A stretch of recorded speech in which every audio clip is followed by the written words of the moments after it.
हाँ बताओ। अच्छा तुम कल मैसेज किए थे मुझे। अच्छा तुमने बुक तो एक एनसीईआरटी बता दिया था समष्टि वाला, और एक डेवलपमेंट वाली 11th वाली बुक है, ठीक है, आर्थिक विकास करके। तो ये दो बुक हो गई। उसके बाद आप रमेश सिंह की हिंदी में ले लेना, या संजीव वर्मा की, संजीव वर्मा या रमेश सिंह की हिंदी में बुक ले लेना। और एक बुक दोनों में से कोई एक ही लेना, रमेश सिंह या संजीव वर्मा। रमेश सिंह ले लो, ठीक। पहले एनसीईआरटी पढ़ना, पहले एनसीईआरटी पढ़ लेना एक दो बार। एनसीईआरटी में जो चैप्टर हमने कुछ मार्क कराए थे समष्टि वाले में वो पढ़ना, और 11th वाली पूरी पढ़नी है, या संजीव वर्मा। और घटना चक्र की प्रीवियस ईयर क्वेश्चन बुकलेट आती, पूर्वालोकन, हिंदी में चाहिए ना आपको, हिंदी मीडियम में पूर्वालोकन आती है, घटना चक्र की पूर्वालोकन, उसमें प्रीवियस ईयर क्वेश्चंस मिल जाएंगे, ठीक है। ये देखो ये रमेश सिंह लिए हुए हैं, इनसे देख सकते हैं। ये बुक लंबी बुक है, लेकिन कई बार पढ़ने में एक्चुअली आपको चीजें आसान लैंग्वेज में लिखी है, समझ में आ जाएंगी।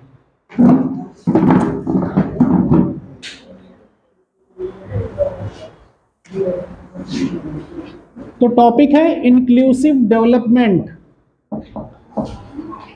या इंक्लूसिव ग्रोथ, या डेवलपमेंट, कुछ भी कह लो इसको।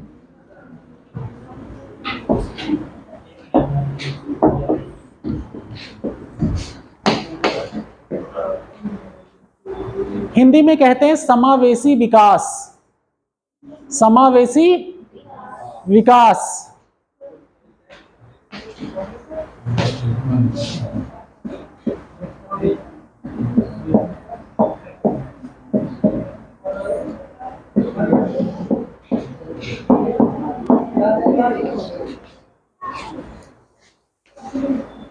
समावेशी विकास,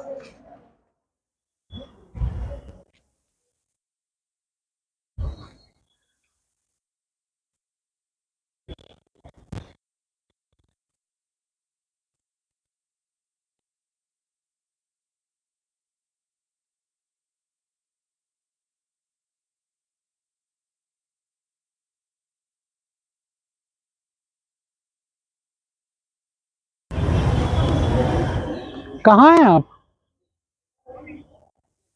इधर आइए।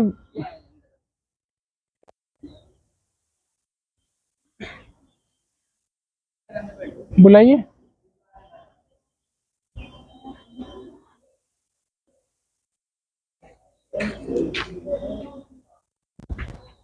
अरे मैं आपको बुला रहा था, अभी आप सुने नहीं क्या वहां पे?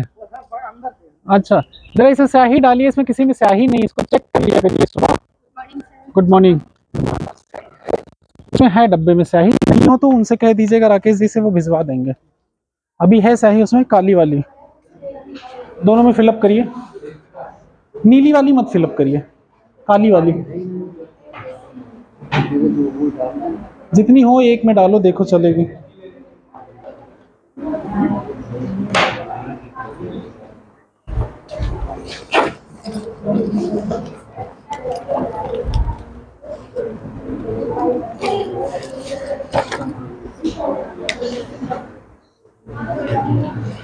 समावेशी विकास,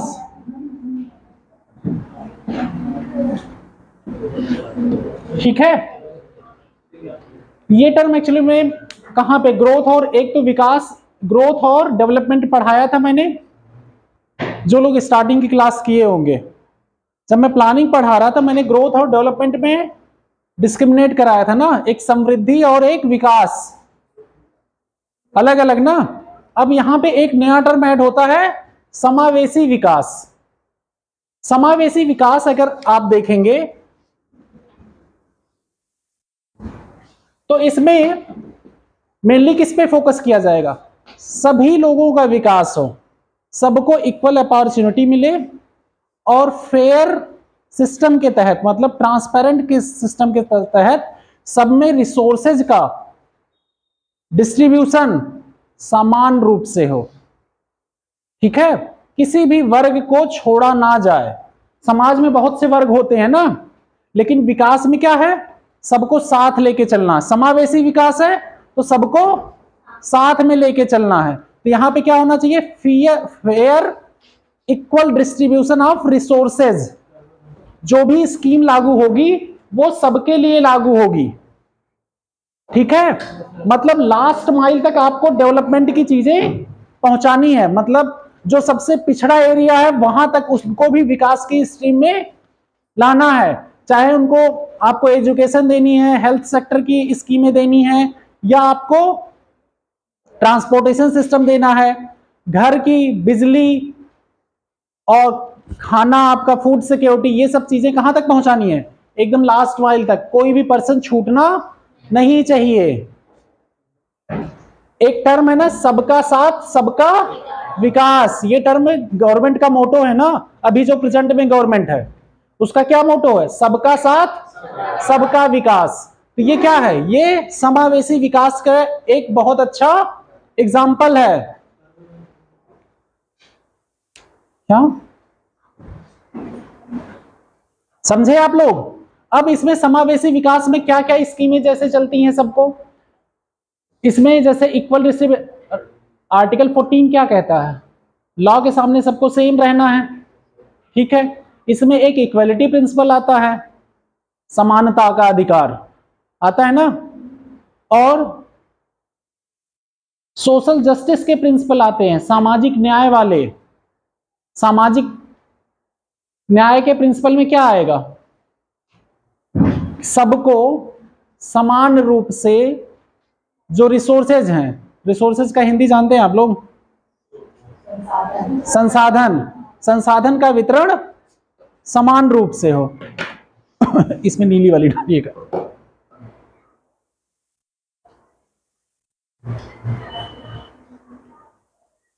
समान रूप से हो, तो इसके लिए सरकार के पास बहुत सी क्या है? संस्थान है, बहुत सी स्कीमें चलती हैं। तो सरकार को हर चीजों में वर्क करना होता है। लाइक गरीबी हटाओ, कैसे आएगा इंक्लूसिव डेवलपमेंट? गरीबी को दूर किया जाए, होगा ना। दूसरा, एम्प्लॉयमेंट को बढ़ाया जाए। अब एम्प्लॉयमेंट कैसे बढ़ेगा? समावेशी विकास होगा कैसे? समावेशी विकास तो आपको पता चल गया क्या होता है। अब समावेशी विकास होगा क्या, कैसे? क्वेश्चन तो ये जनरेट होगा ना। अब लेकिन उसके पहले आपको ये पता होना चाहिए समावेशी विकास के रास्ते में कौन कौन सी समस्याएं हैं। समस्याएं क्या हैं? गरीबी, अशिक्षा, और गिनाइए, आपको पढ़ाया हुआ, बेरोजगारी, हेल्थ सेक्टर, ये सब समस्याएं हैं ना। कंपनियों की कमी, जॉब की कमी क्यों रहेगी? अगर आप एक तरह से हेल्थ सेक्टर पे अगर फोकस किए तो हेल्थ सेक्टर में प्रॉब्लम क्यों आ रही है? हॉस्पिटल्स नहीं है,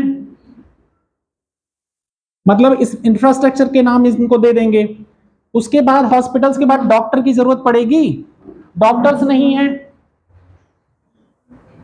ये समस्याएं हैं। उसके बाद अगर आप जाएंगे जॉब की, बेरोजगारी की समस्या अगर है, बेरोजगारी की समस्या क्यों है? एक तो स्किल लेवल नहीं अवेलेबल है, एजुकेशन नहीं है लोगों के पास, दूसरी इन्वेस्टमेंट नहीं है, मैन्युफैक्चरिंग इंडस्ट्री नहीं हमारे यहां बहुत ज्यादा। गरीबी तो पढ़ाए थे, कहां इतना शांत बैठे हो सब लोग? गरीबी की समस्याएं क्या क्या हैं वो तो पता नहीं क्यों है। बेरोजगारी भी पढ़ा दिया था, गरीबी भी पढ़ा दिया था। दोनों के कॉजेस तो पता है ना आपको, ये फिर से लिखाने पड़ेंगे एक एक करके स्टेप वाइज। बेरोजगारी क्यों है? पहली बात तो कंपनीज नहीं अवेलेबल है ज्यादा हमारे पास, उतना सबको एम्प्लॉयमेंट दिया जा सके, ठीक है। अब उसके बाद स्किल्स की कमी है, एजुकेशन की कमी है, ऊपर से कुछ ऐसे, एक बेरोजगारी ट्रैप भी है। बेरोजगारी ट्रैप पढ़ा था ना, बेरोजगारी ट्रैप हो गया। उसके बाद इनको जब एम्प्लॉयमेंट के लिए कहीं पे एम्प्लॉय किया जाए तो इनके पास वो स्किल्स नहीं है, स्किल सेट नहीं है, तो ये कंपनियां इनको एम्प्लॉयबल नहीं मानती हैं कि इनको रोजगार दिया जा सके, ये समस्या है। उसके बाद सरकार की तरफ से, क्योंकि अब स्किल सेट के लिए क्या नहीं है, इंस्टीट्यूशंस नहीं है स्किल डेवलपमेंट करने के लिए। हमारे जो प्रीमियर इंस्टीट्यूशन है वो बहुत लिमिटेड हैं, और बाकी जो इंस्टीट्यूशन खुले उनकी क्वालिटीज उतनी अच्छी नहीं है, चाहे इंजीनियर पैदा हो रहे हैं, डॉक्टर हो रहे हैं, या अदर इंस्टीट्यूशंस जो हो रहे हैं, और छोटे स्किल्स को कम ध्यान दिया गया कि छोटे छोटे ITI, पॉलिटेक्निक या इंजीनियरिंग कॉलेजेस, इन सब पे, टेक्निकल इंडस्ट्री रिलेटेड, इन सब पे फोकस कम हुआ। इस सब की वजह से क्या आएगी? स्किल गैप आएगा ना, तो ये बेरोजगारी इस वजह से समस्या है। उसके बाद गरीबी की समस्या है। गरीबी की समस्याएं आपको क्यों है? गरीबी की समस्याएं पॉइंट बताइए ना फटाफट। जब पढ़ाए जा चुके हैं, गरीबी आप लोगों ने नहीं देखी है क्या? देखी है गरीबी ना, तो बताओ गरीबी क्यों है ज्यादा?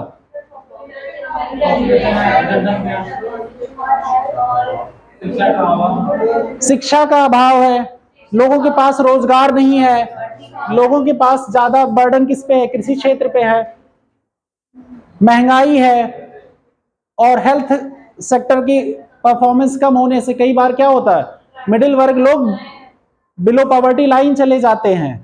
अगर किसी उसके क्या कहते हैं हेल्थ सेक्टर के ट्रैप में फंसे, तो घर में कोई लोग सीरियस बीमार पड़ जाए, पूरा खर्चा उस तरफ डाइवर्ट हो जाता है। तो इस सब तरह की जो समस्याएं हैं, इस पे सरकार कर क्या रही है, आपको इस पे आना पड़ेगा ना। इंफ्रास्ट्रक्चर, पावर, ये सब आपको ये पता चलेगा। बेरोजगारी के लिए प्रधानमंत्री कौशल विकास योजना, शिक्षा, और क्या, make in India, stand up India, और स्कीम बताओ ना, मनरेगा, यस, गरीबी के लिए food security act 2013, Antyodaya scheme, below poverty line scheme जो चलाई जाती हैं, ये सब चल रहा है ना। ये सब क्या है, किस लिए चल रहे हैं? समावेशी विकास को बढ़ावा देने के लिए, इंक्लूसिव डेवलपमेंट को बढ़ावा देने के लिए। लास्ट कॉर्नर, क्या कर रहे हो? देखिए, क्लास में बैठिए, अटेंटिव बैठिए, फोन मत यूज करिए। जितनी देर क्लास में है कम से कम उतनी देर तो कंट्रोल करिए आप लोग। वो हमें पता है घर पे कितनी पढ़ाई कौन करता है, हाथ में हर सेकंड फोन आता है, बट क्लास में रहिए, थोड़ा अटेंटिव रहिए। क्योंकि एक यूज करता है, दूसरा यूज करता है, तीसरा यूज करता है, साइकोलॉजी बनती जाती है क्लास में। एक जम्हाई लेता है, बगल वाला भी जम्हाई लेगा। आपको भी पता है इतनी ह्यूमन साइकोलॉजी। बचपन से कहा जाता है ड्राइवर के बगल में बैठ के जम्हाई नहीं ली जाती है। कहा जाता है ना, क्यों कहा जाता है? देख देख के सब लोग यूज करना चालू कर देंगे। एक बात करेगा, दूसरा बात करने के लिए चाहिए ना उसको, फिर तीसरा इन्वॉल्व हो जाएगा, उसको सुनेगा, कुछ और सुनाई पड़ा। तो ये संक्रामक डिजीज जो है, इसको मत फैलाओ अभी क्लास में, ठीक है? जहां तक प्रयास करिए, थोड़ा डिसिप्लिन रहिए। 1-1.5 घंटे की बाद बहुत ज्यादा झेलना नहीं है हमको, तो फोकस कर लेते हैं पढ़ाई पे, ठीक है? अब एक एक चीजों, बेरोजगारी दूर करने की जो जो स्कीमें चली हैं, वो आप किस में डालेंगे? समावेशी विकास में। अब आप में मुद्रा स्कीम आएंगे। मुद्रा स्कीम में आसानी से लोन प्रोवाइड किया जाता है। प्रायोरिटी सेक्टर लेंडिंग को भी ऐड कर सकते हैं क्या? वो भी तो बेरोजगारी दूर करने के लिए किया जा रहा है। एग्रीकल्चर सेक्टर को लोन दिया जाता है, MSME सेक्टर को लोन दिया जाता है उसके तहत आसानी से ना, जिससे वो बिजनेस और इंटरप्रेन्योरर को, जो उद्यमी है, नए नए उद्यमी जो आते हैं, उनको भी आसानी से लोन प्रायोरिटी सेक्टर लेंडिंग के तहत दिया जाता है ना। ये सब सुविधाएं दी जा रही है ना। ये सब क्यों सुविधाएं दी जा रही हैं? इंक्लूसिव डेवलपमेंट के लिए। हेल्थ सेक्टर का बजट बढ़ाया जा रहा है, यहां पे सरकारी हॉस्पिटल्स खोले जा रहे हैं, सरकारी स्कूल खोले जा रहे हैं, टीचर नियुक्त किए जाते हैं, जिससे एजुकेशन का विस्तार हो सके। सर्व शिक्षा अभियान किस लिए है? वो भी कहां इंक्लूड करेगा आपको? समावेशी विकास में, इंक्लूसिव डेवलपमेंट में। अब ये समावेशी विकास में इकोनॉमी का कोई ऐसा कंपोनेंट है जो ना आता हो? आपको लगता है कोई भी सरकार ऐसा काम कर रही है जो नहीं? इवन कर लेती है, उसको डिस्ट्रीब्यूट करती है। LPG पे सब्सिडी, यूरिया पे सब्सिडी, या कृषि क्षेत्र की बिजली पे सब्सिडी क्यों दे रही है? जिससे उनका भी डेवलपमेंट हो सके, उन पे बर्डन ना पड़े। यही तो किया जा रहा है सारी चीजों पे। वृद्धा अवस्था पेंशन स्कीम, ऐसी कई सी स्कीमें चलाई जा रही है जो समावेशी विकास में आने वाले हर्डल्स को क्या करें? कम करें या दूर कर दें।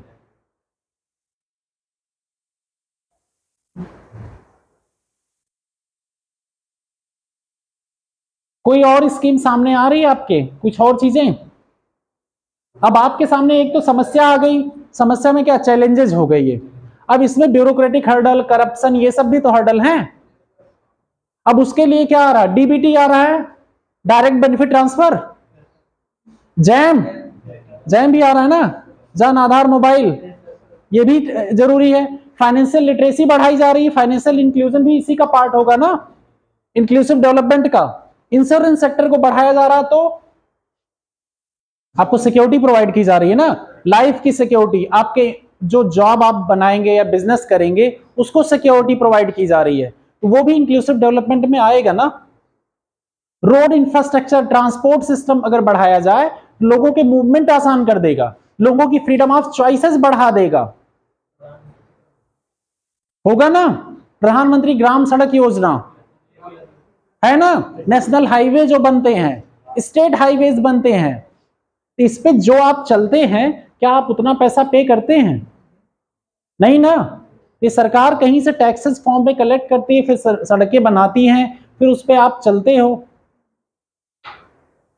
ना, तो आप उसका सर्विसेज का उपभोग करते हो ना।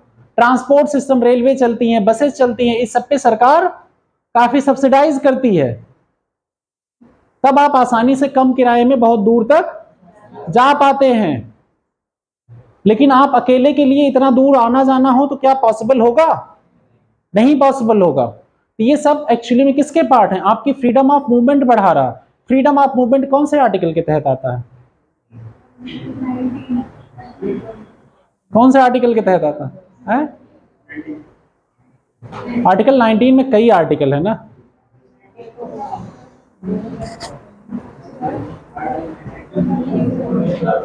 अभी बढ़ाया गया है, हमने सुना कि अभी फंडामेंटल राइट खत्म किया गया है। और फ्रीडम ऑफ इंटरनेशनल मूवमेंट,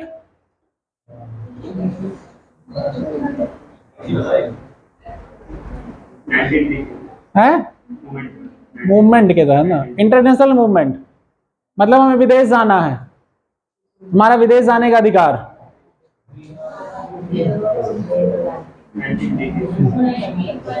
बताओ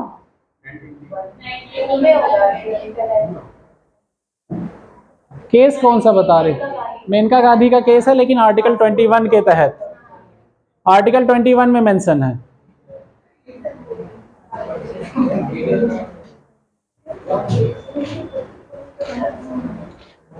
चलो ठीक है, पॉलिटी रिवाइज हो गई ना तुम लोगों के, अभी पढ़ाया गया। अब हम आते हैं, ये सब क्या है? एक तरह से आपको डेवलपमेंट की चॉइसेस अवेलेबल कराई जाए। आपको जैसे अभ्युदय स्कीम चलाई जा रही है, क्या है? समावेशी विकास के लिए ना आप लोगों के, कि आपका डेवलपमेंट हो, आप कंपटीशन में जाके पार्टिसिपेट कर सकें, आपके इन्वेस्टमेंट भी ना लगे, कम पैसे में आपको ज्यादा सुविधा जहां तक हो मिल जाए, जो भी पॉसिबल हो सकता है। क्या इसके लिए पैसे पे कर रहे हैं आप लोग? नहीं। तो ये सब किस लिए है? आपके घर तक सुविधाएं पहुंचाकर आपको डेवलप करने के लिए। अब लेकिन इसके और कौन से हो सकते हैं? लोग इनका मिसयूज करने लगे।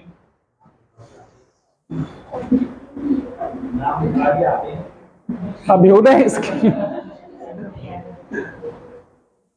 नहीं, बीच बीच में आएंगे तो कंप्लेन रेज करने।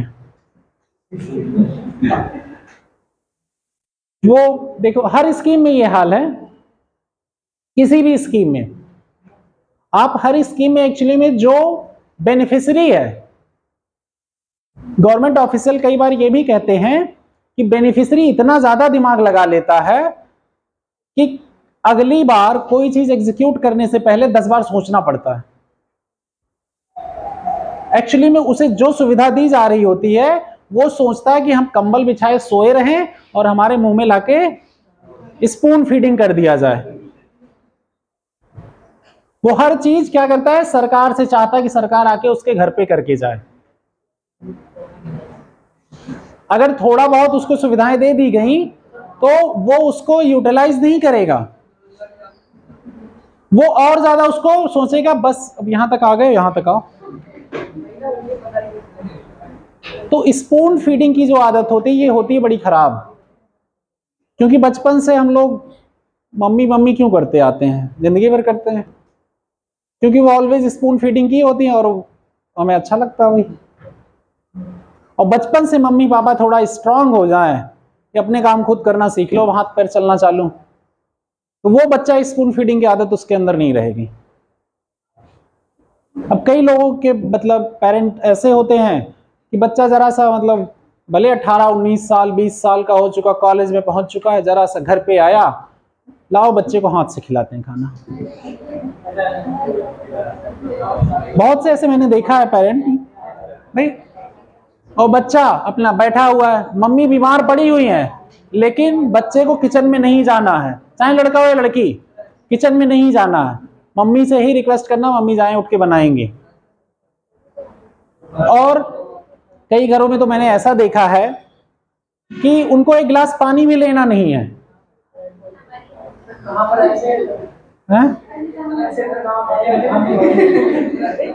इन्हीं लोगों के बीच में होंगे, लोग बोलेंगे नहीं, अभी कई ऐसे होंगे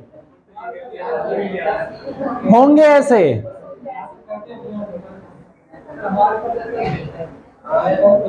तो ये सब समस्याएं जो होती हैं आपको क्या बनाती हैं, आलसी। आप अपना काम खुद करना नहीं सीखते, और आप बाद में जब सर्विस में आते हैं तो आप सोचते हैं नौकरशाही मिले, कि एक नौकर हमारा यहाँ पे हो, एक सर्वेंट वहां पे हो, और कुछ नहीं, जो जिसका काम रहता है वो काम छुड़वा के अपनी सेवा करवाते हैं। जिस काम के लिए जो रिक्रूट हुआ है उस काम को वहां से हटा के अपनी सेवा के लिए लगाते हैं। ये एक तरह का बहुत बड़ा करप्शन है। इस तरह के करप्शंस बहुत ज्यादा कहां से डेवलप हो रहे हैं, आपके अपब्रिंगिंग से ही। अगर आपको हमेशा अपने काम करने सिखाए जाएं तो आपकी हमेशा आदत रहेगी, आपको कभी खराब फील ही नहीं होगा, ये तो हमारा काम है, हमें अपना काम करना ही करना है।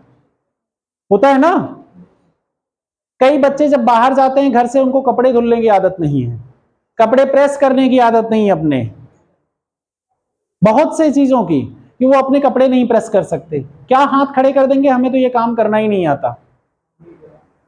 सबसे बड़ा स्टेटमेंट, भाई सीखो, नहीं आता तो आपको अपने तो सारे काम आने चाहिए ना।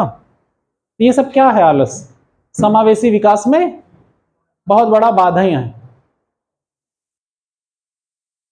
और यही काम अब जब दूसरों के लिए करना पड़ेगा, फाइल पलट पलट के पढ़ना, 1000 पेज की फाइल आ गई, पढ़ना है आपको, आप IAS बन गए हैं, आपको 1000 पेज की फाइल पलट के पढ़ना है, लेकिन आपको पता कोई कुछ करेगा नहीं ना पढ़े तो। बहुत ज्यादा कोई आएगा बेनिफिशियरी चिल्लाएगा, लेकिन हम तो पावरफुल हैं, डांट के भगा देंगे। या PCS बन गए कहीं किसी डिपार्टमेंट में, या IAS बन गए, IPS बन गए, लेकिन आपके क्या है, आपको काम करने की आदत ही नहीं है। एग्जाम पास करना था, वहां तो पढ़ लिए, किसी तरह की नौकरी चाहिए थी, एक नेम फेम चाहिए था, किसी तरह पढ़ लिए, बट सर्विस में आने के बाद वापस वही ढर रहा। होता है ना, क्यों सरकारें आने पे हर जगह के एडमिनिस्ट्रेटिव ऑफिसर चेंज होते हैं, इसीलिए चेंज होते हैं। कहीं किसी ऑफिसर की एफिशिएंसी बहुत ज्यादा होती है, बहुत कुछ काम करता है, किसी ऑफिसर की एफिशिएंसी उतनी अच्छी नहीं होती है। उसका रीजन क्या है, उसका उनके मैन्युफैक्चरिंग डिफेक्ट नहीं है कोई।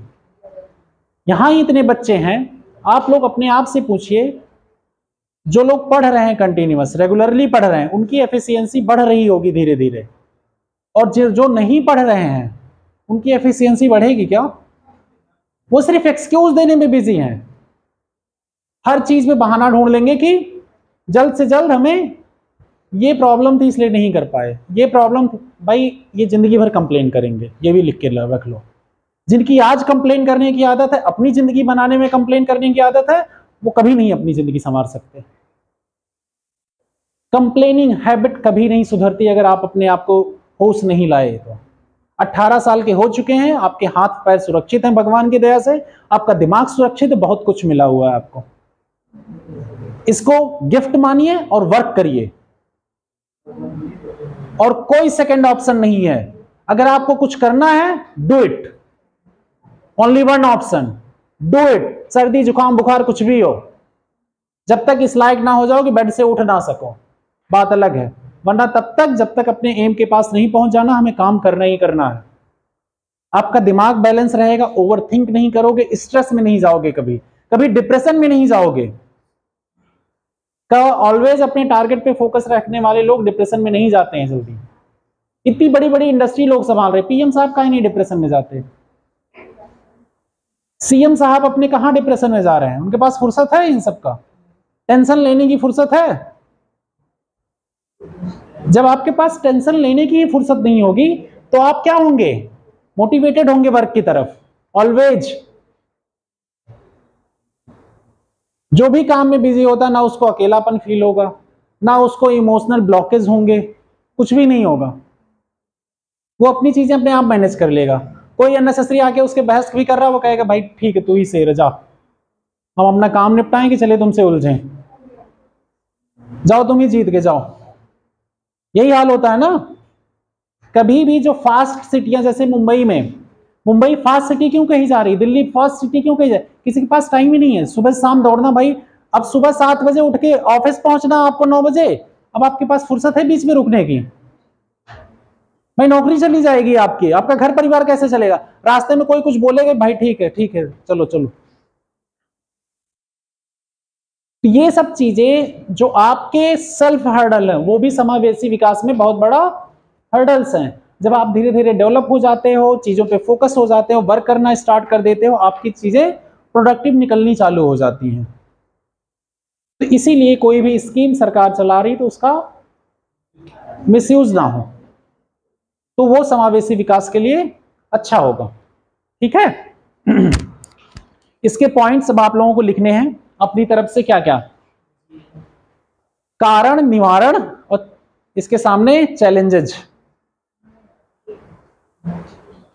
और क्या क्या स्कीमें चला रही। बहुत सी स्कीमें तो मैंने बता ही दी, और बाकी स्कीमें आपको अपनी तरफ से थोड़ा बहुत लिखिएगा। ये कल के लिए क्वेश्चन है, कल ये हम देखेंगे। ठीक है। समावेशी विकास क्वेश्चन इसलिए भी दे रहे हैं कि जिससे आप लोग जाके कम से कम घर पे पढ़ेंगे, एक बार पढ़ेंगे। अदरवाइज हम क्वेश्चन अभी नहीं देंगे तो आप लोग घर पे जाके भी ये टॉपिक नहीं पढ़ेंगे, और कल हम किसी से भी रैंडमली उठा के पूछ लेंगे आपने लिखा कि नहीं। ठीक है। इसलिए आप लोगों को वो टॉपिक लिखना ही है, बाकी हमने एक्सप्लेन कर दिया आपको। कुछ अच्छे अच्छे इकोनॉमिक टर्म भी लिखना पढ़ के।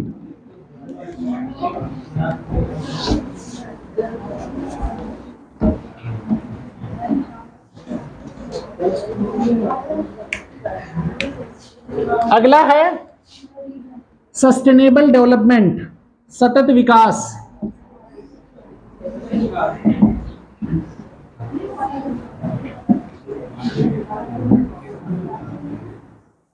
सस्टेनेबल डेवलपमेंट,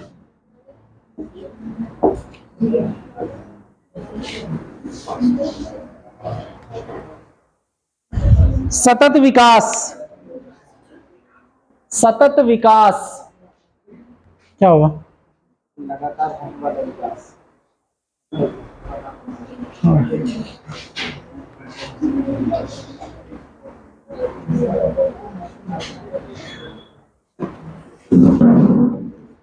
सतत विकास आप लोगों को थोड़ा बहुत ऐसे टर्म से समझ में आ रहा होगा। कंटिन्यूअस समझ में आ रहा।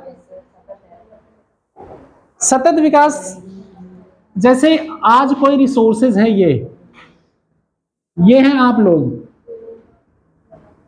ठीक है, ये सारे लोग आप लोग हो। आगे आने वाली फ्यूचर जनरेशन भी है। आपके पास अभी ये रिसोर्सेज दिए हुए हैं, जो भी नेचुरल रिसोर्सेज हैं, ये क्या हैं? लिमिटेड फॉर्म में है। ठीक है। आप लोग इसका जो यूज करिए ना, इस वे में यूज करिए कि ये फ्यूचर जनरेशन के लिए भी बचा रहे। आप सिर्फ अपने जरूरत भर की चीजें यूज करिए।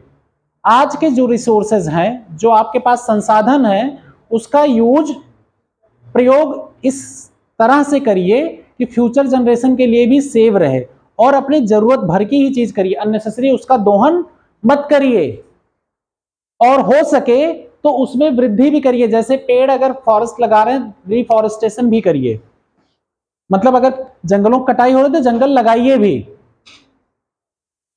और ऐसे ऊर्जा, गैर परंपरागत ऊर्जा सोर्सों के ऊपर रिलाई करिए, जैसे non renewable sources, renewable sources इस तरह की है ना। तो आपको परंपरागत जैसे कोल ओल पे डिपेंडेंसी कम करके सौर ऊर्जा, हाइड्रो इलेक्ट्रिक, इन सब की तरफ फोकस करिए। तो ज्यादातर इलेक्ट्रिक व्हीकल वगैरह की तरफ क्यों फोकस किया जा रहा है? क्योंकि ये सब रिसोर्सेज ज्यादा दिन तक चलने वाले हैं, सोलर पैनल वगैरह। तो ये सब खत्म होने वाले रिसोर्सेज नहीं है, इसको रिन्यू किया जा सकता है। एक रिन्यूएबल और एक नॉन रिन्यूएबल सोर्सेज होते हैं। जो फॉसिल फ्यूल्स होते हैं, जीवाश्म बेस ईंधन, उनको वो खत्म हो जाते हैं धीरे धीरे।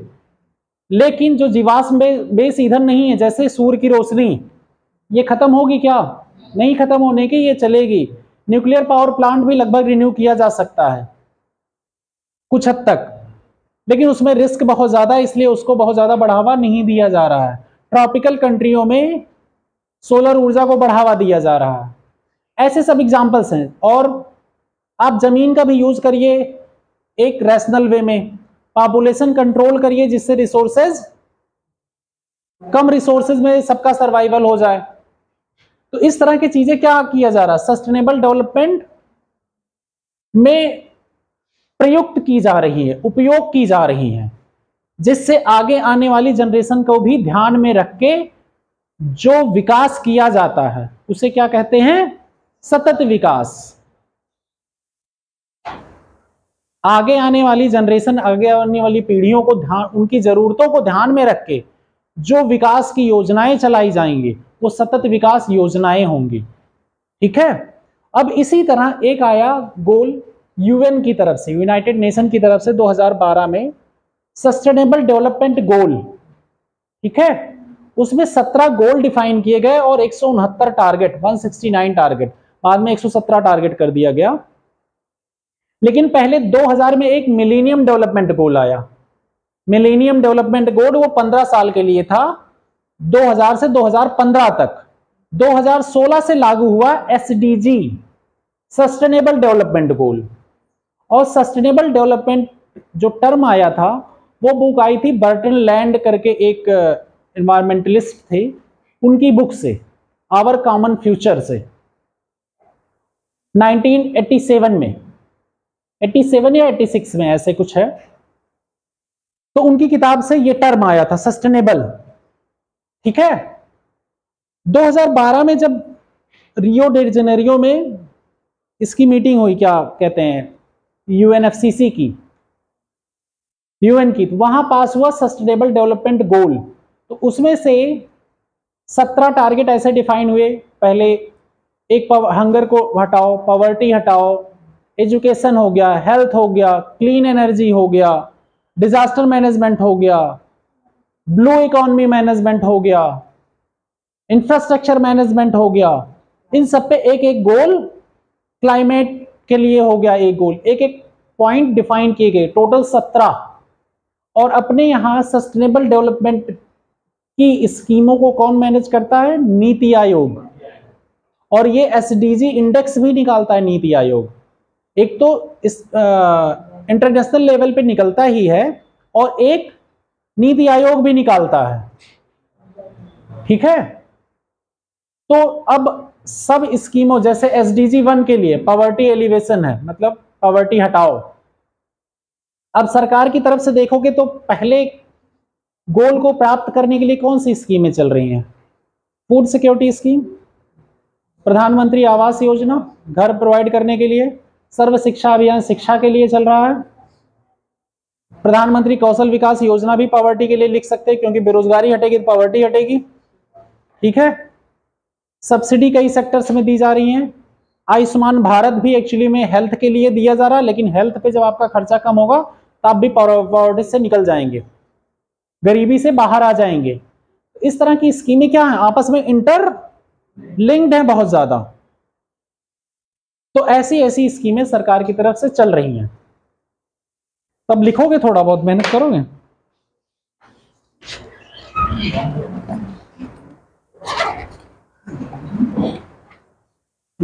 लिखो सस्टेनेबल डेवलपमेंट गोल।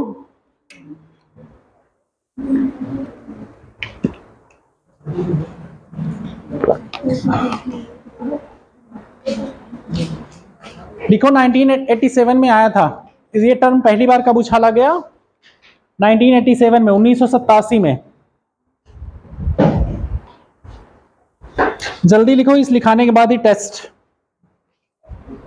ये कहाँ गया? अरुण भाग गया टेस्ट के डर से? क्या मुझे नहीं बताया? क्या है? मुझसे तो कुछ बोला नहीं है, सिर्फ बोला कि सर मुझे लगा पानी पी के आ रहा।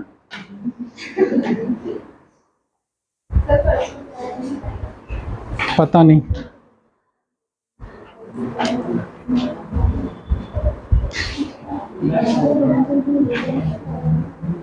क्या हुआ? लिखो 1987 में यूएन बर्टरलैंड कमीशन के द्वारा आवर कॉमन फ्यूचर रिपोर्ट में सस्टेनेबल डेवलपमेंट की बात की गई थी, सतत विकास की। बर्टरलैंड,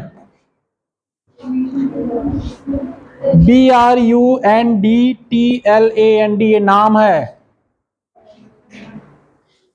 ब्रेटनलैंड ये नाम है किसी का, इसको हिंदी नहीं बता सकते। BRUNDTLAND,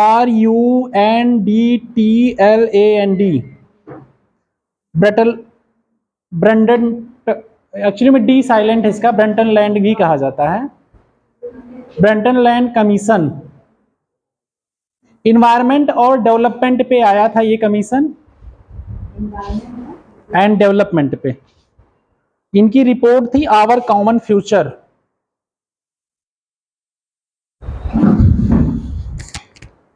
our common future.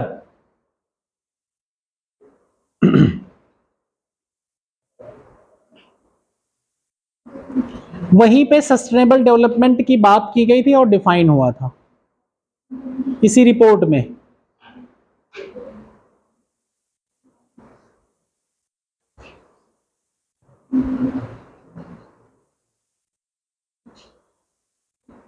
ठीक है,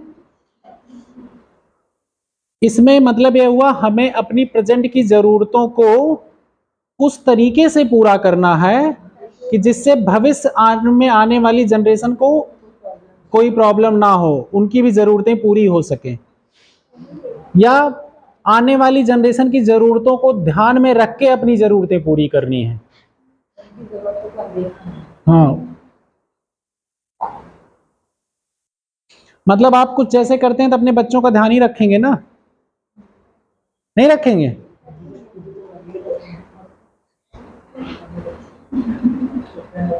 अच्छा, अभी बच्चों के नाम पे हंसी आ रही है,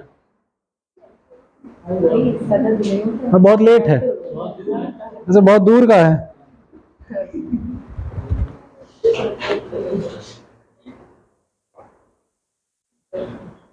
अगला लिखो, सस्टेनेबल डेवलपमेंट में 5 कंपोनेंट हैं, 5 एलिमेंट हैं। सतत विकास लिख लेना हिंदी वालों, सतत विकास। सुधार लो हिंदी, यूपी पीसीएस में हिंदी का एक पेपर होता है, लैंग्वेज पे ये कोई मजाक नहीं, चाहे हिंदी हो या इंग्लिश हो। सतत विकास, ठीक है। 5 इसके कंपोनेंट हैं, मतलब 5 तत्व, एलिमेंट। पीपल, प्लानेट, पीपल लोग, क्या कहोगे? लोग कहोगे इनको? जनता। People, planet, prosperity, partnership, peace. Partnership, peace, 5 P हो गए ना, 5 पीस। एंड पीस, पीस मतलब शांति, पार्टनरशिप मतलब साझेदारी, प्रॉस्पेरिटी मतलब समृद्धि, प्लानेट मतलब प्लानेट ग्रह, हाँ, प्लानेट लिख लो, ज्यादा सही है, ग्रह। पीपल मतलब जनता, लोग, ठीक है। सारे मतलब समझ में आ गए ना, ये पांचों कंपोनेंट हैं। अब पीपल के लिए and poverty plus hunger, people के सामने लिखो एंड पॉवर्टी प्लस हंगर, भूखमरी और गरीबी को हटाना। भूख, हंगर को क्या करोगे आप, भूखमरी कहते ना, गरीबी को एंड करना है। प्रॉस्पेरिटी के सामने लिखोगे नेचर के साथ हमें सामंजस्य बैठा के जिंदगी जीनी है। नेचर के साथ, नेचर मतलब समझ रहे हो कौन सा नेचर, प्रकृति, प्रकृति के साथ हमें सामंजस्य बैठाना है।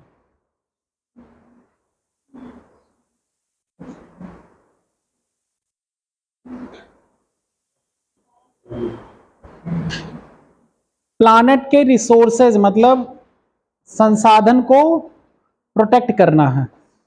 प्लानेट में लिखोगे संसाधन और क्लाइमेट को फ्यूचर जनरेशन के लिए प्रोटेक्ट करना है। पार्टनरशिप में लिखना है सॉलिड ग्लोबल शिप पार्टनर को प्रोटेक्ट करना है फ्यूचर जनरेशन के लिए। Solid global ship, global partnership, global partnership.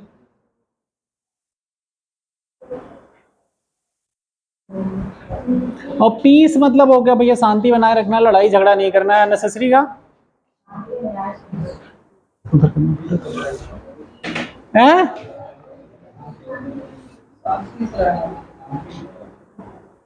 अब लिखो अगला पॉइंट लिखो इसमें। 2000 में यूएन असेंबली में, यूएन जनरल असेंबली में, यूएन का मतलब पता है ना सबको, यूनाइटेड नेशन। हाँ 2000 में लिखो, 2000 के आगे लिखोगे यूएन जनरल असेंबली में मिलेनियम डेवलपमेंट गोल अप्रूव हुआ था। मिलेनियम पढ़ा नहीं हो, स्लम डॉग मिलेनियर वाला पढ़ा है, मूवी देखी है स्लम डॉग मिलेनियर, देखी है ना, है नहीं देखी है यार, ऑस्कर के लिए गई थी।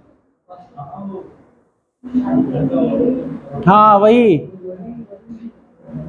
मिलेनियम, वही वाला मिलेनियर वाला, मिलेनियम डेवलपमेंट गोल अप्रूव किया गया था यहाँ पे, और ये 2000 से 2015 के बीच में पूरा होना था। यार बहुत धीमा लिखते हो तुम लोग, सुनो पहले तब लिखो। Millennium development goal UN assembly के द्वारा 2000 में अप्रूव किया गया था। बस अब लिखो, जब लिख लेना तो बता देना मुझे।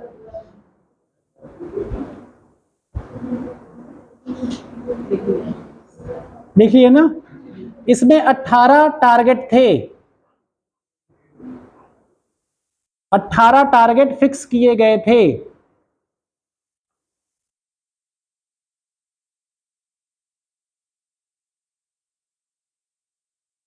इसको 2015 तक अचीव करना था। लोगों को सर्कल बना के वहां लिख दो 2015 तक टारगेट, 18 टारगेट, एक एक वर्ड लिखना है, पता है नहीं क्या लाइन टू लाइन लिखने की आदत है तुम लोगों को बच्चों की तरह। सर्कल बनाओ, मिलेनियम डेवलपमेंट 18 टारगेट, ठीक है, कब तक 2000 से 2015 लिख दो, वहां अपने आप ही याद रहेगा आपको हमेशा वो यार। वो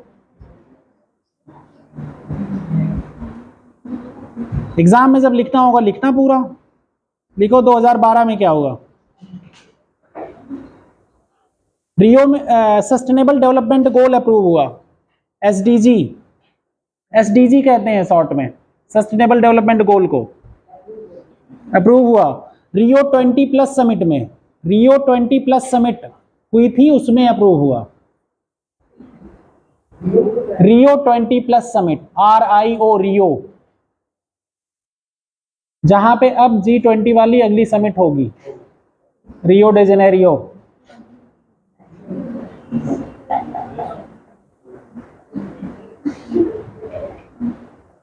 इसमें 17 गोल्स और 169 टारगेट थे। 17 गोल एंड 169 टारगेट थे। देखिए, और ये 1 जनवरी 2016 से लेके 2030 तक, मतलब 2030 तक अचीव करना है। 1 जनवरी 2016 से लागू हुए हैं और कब अचीव करना है आपको? 2030 तक।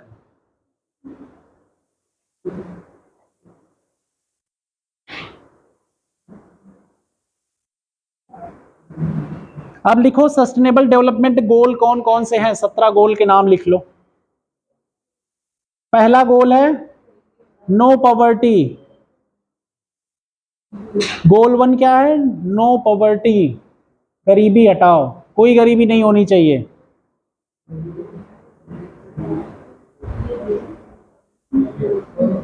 हो गया।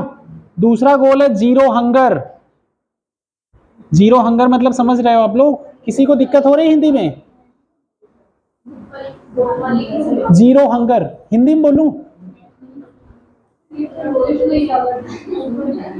किसी को कहीं दिक्कत हो हिंदी इंग्लिश बता देना टर्म, ठीक है? दिक्कत तो नहीं? Zero hunger. अगला good health and good being. हाँ, अच्छा स्वास्थ्य और जीवन स्तर, हेल्थ एंड वेल बीइंग। चौथा है क्वालिटी एजुकेशन, गुणवत्तापूर्ण शिक्षा।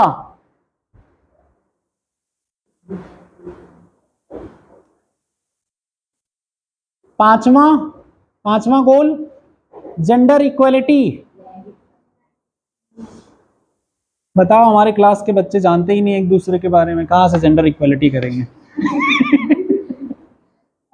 समस्याएं ही नहीं पता एक दूसरे की, जेंडर इक्वलिटी तो बहुत दूर की बात है। हैं? हो रहा सुधार ना?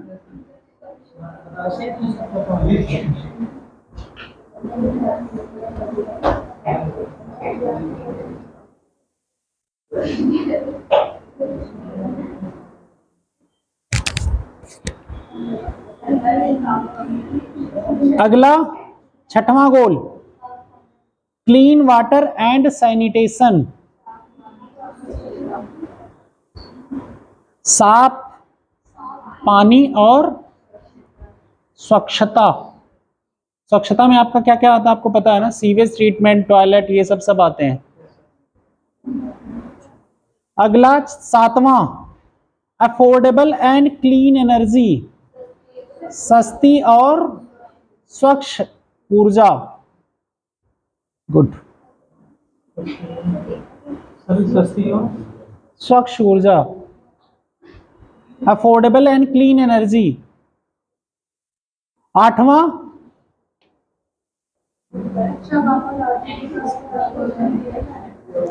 Decent work and economic growth. Decent work and economic growth.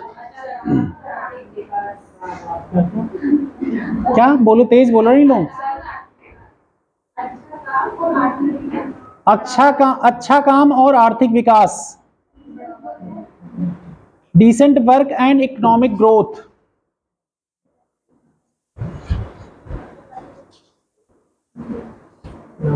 नौवां गोल लिखो इंडस्ट्री, इनोवेशन एंड इंफ्रास्ट्रक्चर।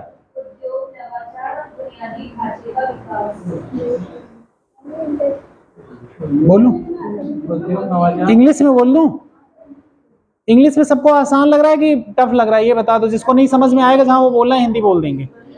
लिखो industry, innovation and infrastructure. Industry, innovation and infrastructure, ये 9वां गोल है। 10वां लिखो रिड्यूसिंग इनइक्वालिटीज, असमानता को कम करना, रिड्यूसिंग अस इनइक्वालिटीज, इनइक्वालिटीज है।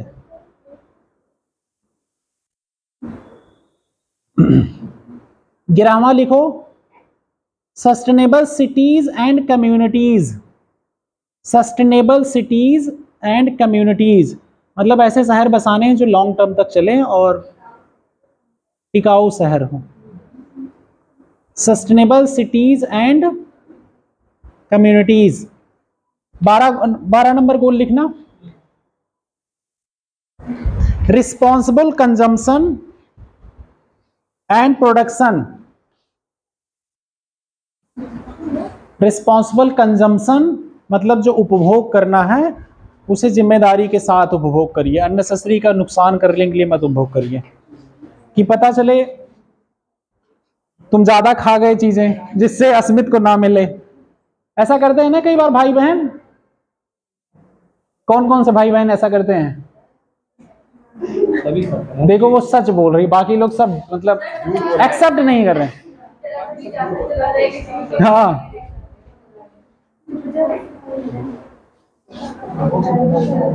अगला लिखो, 13 नंबर गोल, क्लाइमेट एक्शन, क्लाइमेट एक्शन जलवायु परिवर्तन।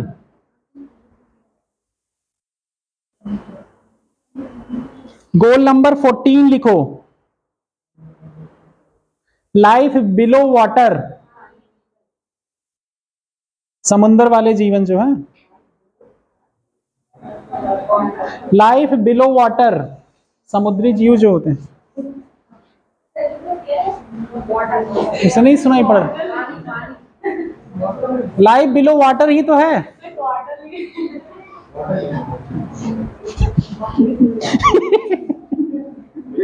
ठीक है कोई बात नहीं। Life on land, on land, goal 15 है लाइफ ऑन लैंड। गोल 16 लिखो, peace justice, peace justice and strong institutions, peace justice and strong institutions, संस्थाएं बहुत ताकतवर होनी चाहिए ना।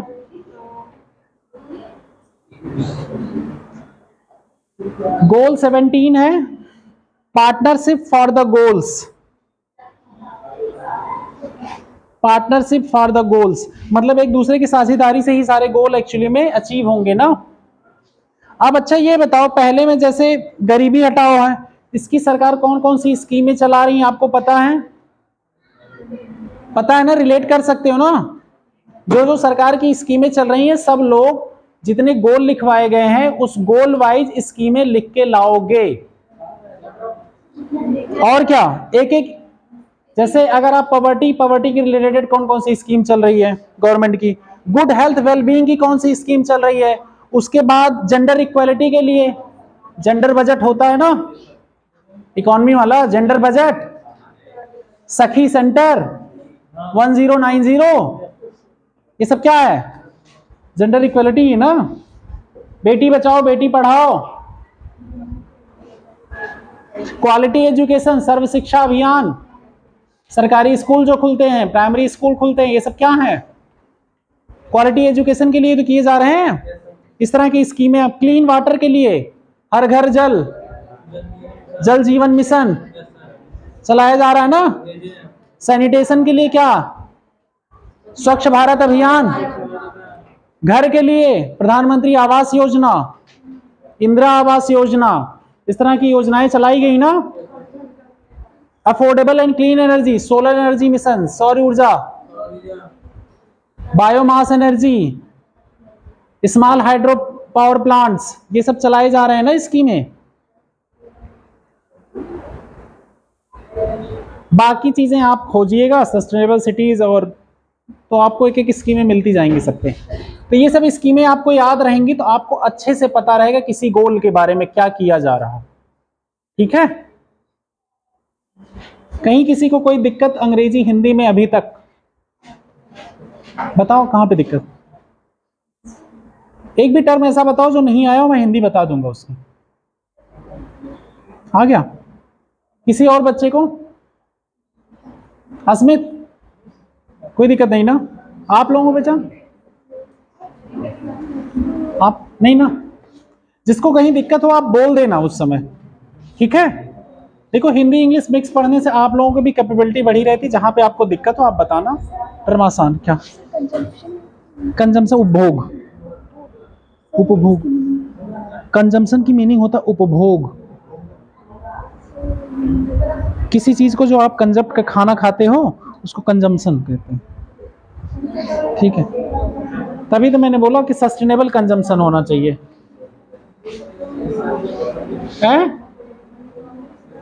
सस्टेनेबल कंजम्पशन था और क्या था? रिस्पॉन्सिबल कंजम्पशन है प्रोडक्शन, उत्पादन।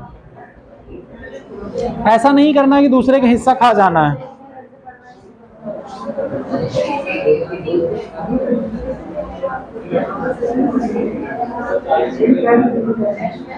बताओ लिख लाओगे ना? 17 गोलों के लिए स्कीम के लिखवाए हम।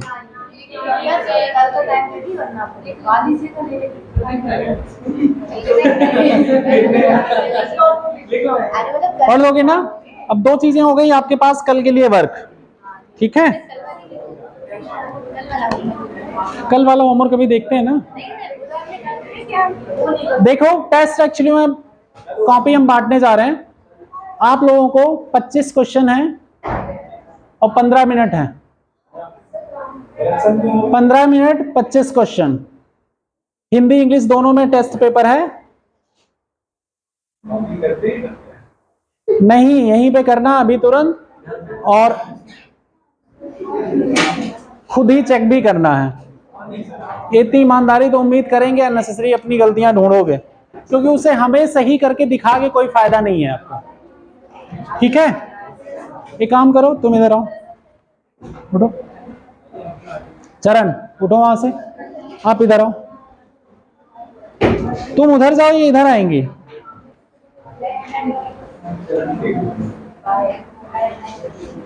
जावेद आप उठो वहां से, यहाँ आओ। नहीं नहीं आप यहाँ नहीं आओगे, आप यहाँ आओ। ना आप यहाँ आओ।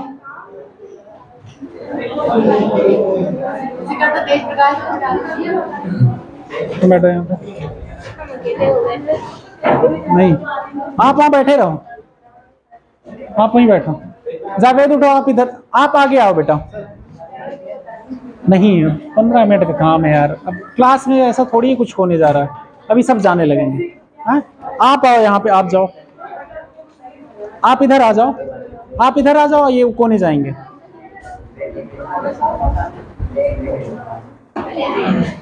आप कोने जाओ, अरे आराम से। पूजा उठो वहां से, आप आगे आओ बेटा, जाओ पीछे। कॉपी तो करेगा, सॉरी। तन्नू उठो वहां से, यहाँ आओ, आप चलो इस पे।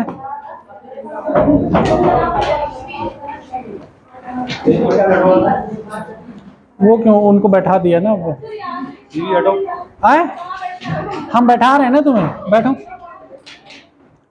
गौरी उठो यहाँ से, इधर आओ, वहां जाओ, जाओ बेटा। बेटा आप उठो वहां से, यहाँ आओ बीच में। आप में से एक बीच में आओ, इधर आओ बीच में। शिवांगी आने दो उसे। आप वहां जाओ, आप उधर जाओ, वहां पे वो जो अकेले बैठी है। दीपमाला आप चली जाओ उधर।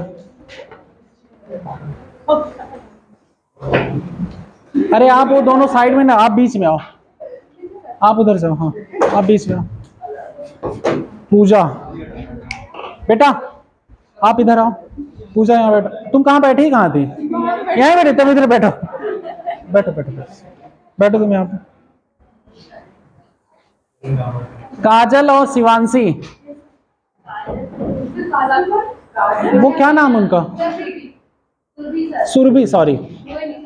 हाँ आप जो है पीछे जाओ बेटा, आप आगे आओ, आप वहीं बैठे रहो।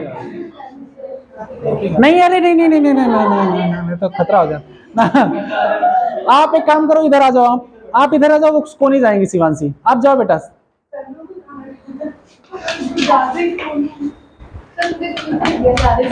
कहाँ दूर भेज दिया, कुछ नहीं भेजा, आप बीच में बैठो बेटा, नकल मत करने देना किसी को, इशारे इशारे। अरे पानी पीने आए। ठीक है,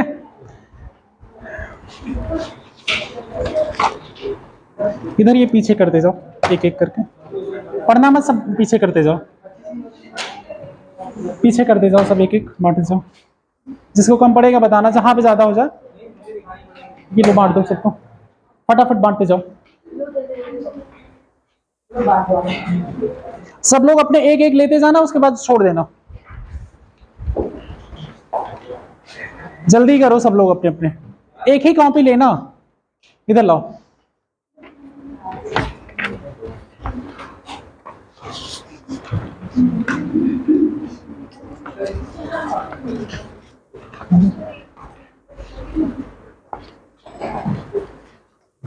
हो गया सबको, उधर इधर ले आओ बेटा, एक ही एक कॉपी लेना सब लोग।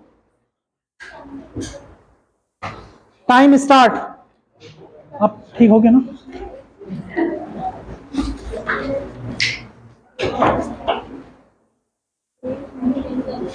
ईमानदारी बरतो अपने साथ थोड़ा।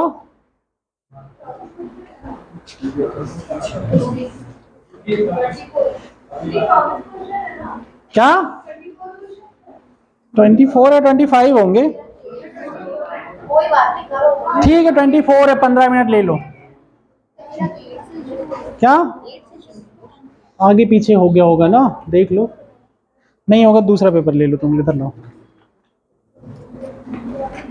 इन लोगों ने एक्चुअली प्रिंट आगे पीछे कर दिया होगा कुछ।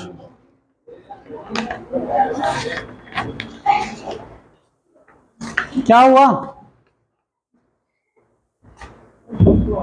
नहीं अच्छा लग रहा टेस्ट पेपर? टिक करो ना, पेन पेंसिल जिससे मर्जी टिक करो अपना, पेन से टिक करो, ज्यादा सही रहेगा आप लोगों के लिए, और थोड़ी ईमानदारी हमें दिखेगी सबकी।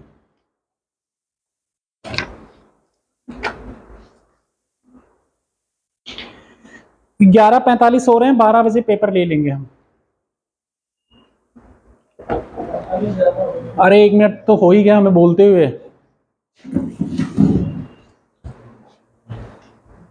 हिंदी इंग्लिश दोनों में पेपर है, इसलिए समस्या नहीं होगी किसी को।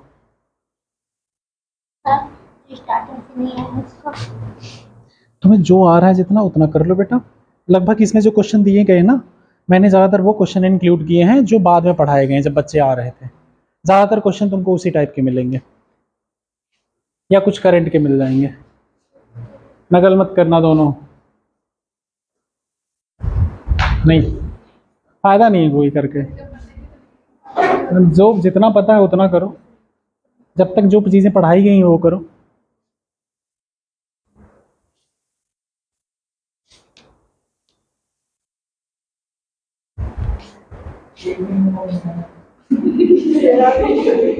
चुपचाप पेपर करो।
क्या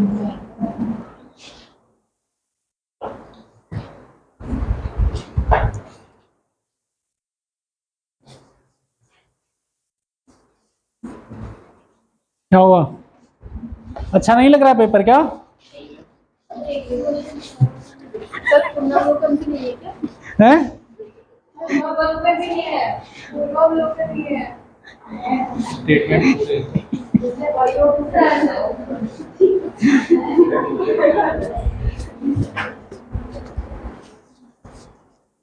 तो सारे जने स्टेटमेंट वाले थे, मैंने स्टेटमेंट वाले छोड़ के पढ़े थे। पढ़ो चुपचाप, अभी 15 मिनट है, करो क्वेश्चन करो फटाफट। जी बताइए। आपने रजिस्टर बना रहा है, सर अटेंडेंस लगेगी आपकी। अटेंडेंस ऑलरेडी लगती है एक रजिस्टर में, ठीक है ये इस पे लगा देते। हाँ है, अच्छा अच्छा है। इस पे लगे थे, इसी पे लगा देंगे, उसमें आपका कौन सा रजिस्टर का है बना हुआ? ऐसा टाइप का नहीं बना है। अच्छा ये अच्छा लकीरें खींची होंगी तो होगी। हाँ लकीरें वाली बनी हुई है। सब मुझे बनाना चाहिए, साथ में भेजा फिर सब। नहीं अच्छा किया उन्होंने, उनसे कहा था एक्चुअली में। तो इसका आपके क्या लोग आते हैं दोनों बैच में? दो लोग आते हैं, चार 3-4 लोग आते हैं। अब एक्चुअली में वो टाइम टेबल के हिसाब से होता है। तो नाम लिख लेना सब। इसमें नाम लिख देते हैं और महीने का है, ठीक है। एक महीने का पूरा चार्ट बनाओ। ठीक, आज कितना दिन? आज 11 तारीख हो गई, 12 शुरू से भर देते हैं। ठीक है सर, ठीक है, धन्यवाद।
क्या हुआ?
एक को क्लास हुई है, दो को क्लास हुई है।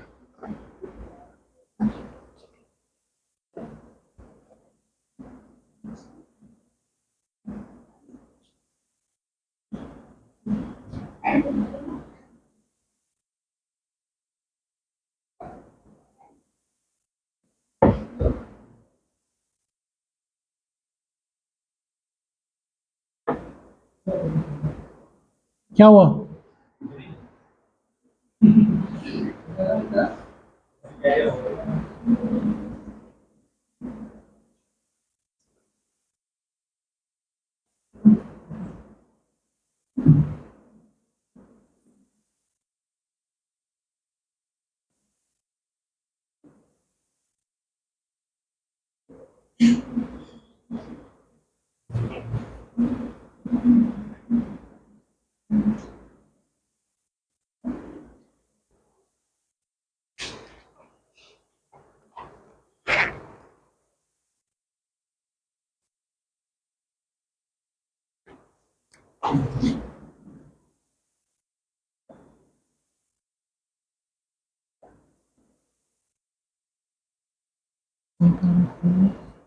अच्छा, क्लास में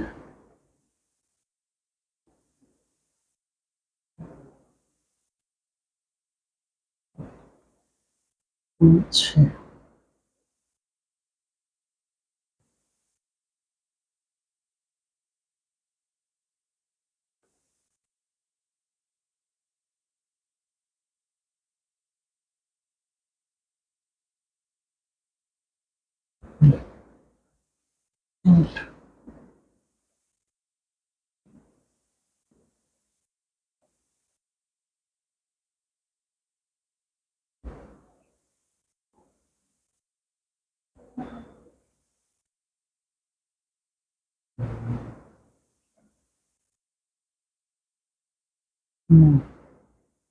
इसके सामने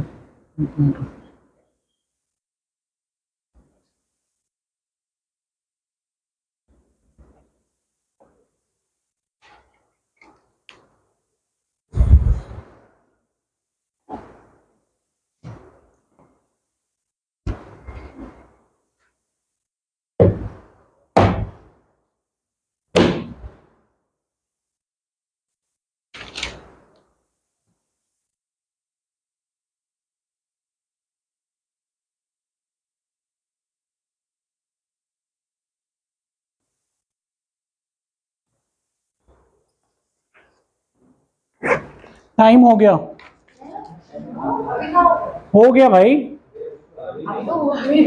हुआ ना हो, मैंने 15 मिनट टाइम दिया था ना, 15 मिनट, 12 तो बच गए ना यार। हमारी घड़ी में तो हो गया, हमने 11:45 बोला था।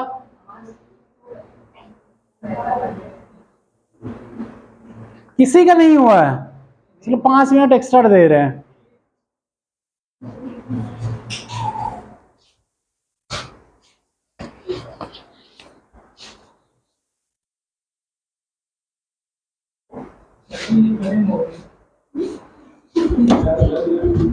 क्या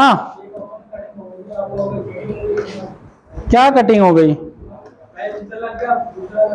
नहीं तो वो ठीक है, अपना कट कर लो ना, लिख दो ना वहां पे, अभी हम मान ले रहे हैं तुम्हारी बात।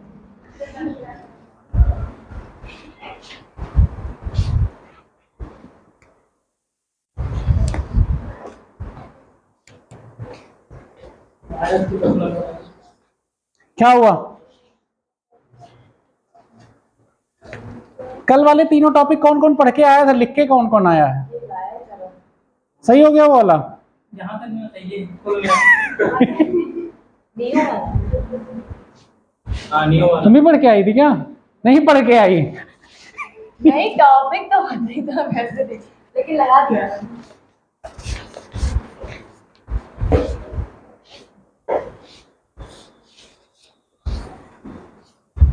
बताओ जरा, 24 क्वेश्चन को 20 मिनट में तुम लोग सॉल्व नहीं कर पा रहे इतने आसान पेपर में। सारे टॉपिक अभी पढ़ाए गए हैं।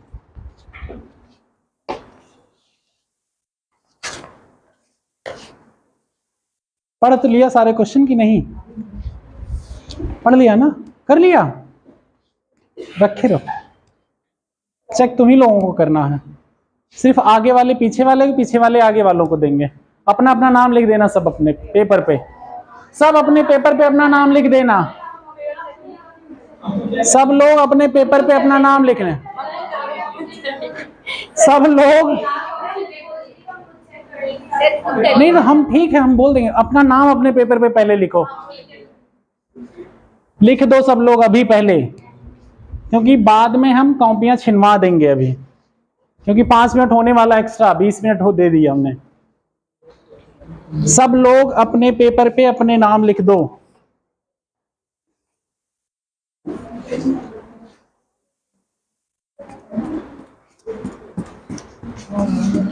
नाम लिख दिया ना सब लोगों ने? लिख दो सब लोग, ऊपर लिखो पहले नाम, फिर क्वेश्चन करो। यही हाल एग्जामिनेशन हॉल में भी होता है, पहले काम करवाया जाता है ऑफिस वाला, उसके बाद अपना काम करते रहो। लिखा नाम? ठीक है, नाम डाल दिया, नाम लिखो अपना पहले। लिख दिया नाम? लिख दिया ना? लिखो पहले नाम। नहीं नाम लिखो। नहीं आता तो नहीं आता, बेइज्जती हो। इसमें बेइज्जती कौन सी यार? कौन सा यहाँ पे किसी की शादी ब्याह होना है यार? किसी की ससुराल यहाँ है?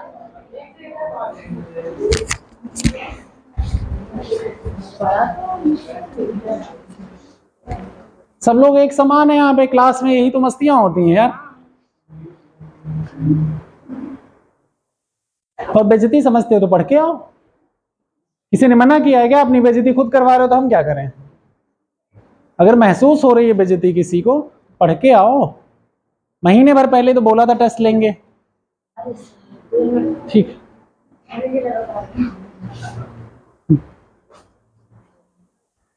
नाम लिख दिया? लिखो नाम, नाम लिख दो सब लोग अपने पेपर। हो गया ना?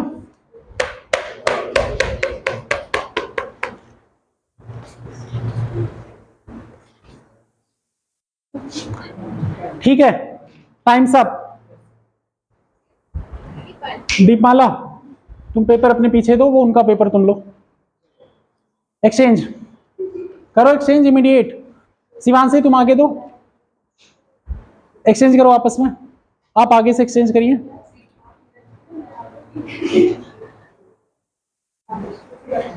चरण तुम पीछे दो। नहीं, जो सही वाला बोलेंगे अलग पेन से लगा लेना, ठीक है? ठीक है, आप यहाँ दो, आप इनको दो, आप उठाइए। नाम लिख दिए ना? हाँ, इधर लाइए, ये लो, छोड़ो। नहीं नहीं छोड़ो, ये लो। आप तीनों लोग आगे पीछे, एक एक पीछे, ये पीछे। चेंज, एक्सचेंज, इनको आप पीछे, तेज प्रकाश पीछे, आप दोनों लोग पीछे, आगे पीछे। आप उनको नहीं, अस्मित को देंगी आप। अरे आप जावेद इनको दो, इनको नहीं, हाँ दो। आप तीनों पीछे, पूजा को नहीं, तुम इधर दोगी, तुम इनको दो, ये लो, ठीक है। अरे आप दोनों काहे नहीं किए? अरे तुम, अरे सुनो, तुम इधर लाओ, तुम दोनों इधर ले आओ। कौन सा है ये? किसका है? तुम दोनों का है? ये तुम्हारा है? ठीक, आप चेंज करो ना ना चेंज मत करो। तन्नू इधर ले आओ। तुम्हारा कौन सा है? ये तुम्हारा है? ठीक है, तुम इसे इनके दे दो, तुम इनका चेक करोगे ईमानदारी से। ये लो तुम दोनों, इधर लाओ। हमें पता है ना तुम्हारा, ये लो।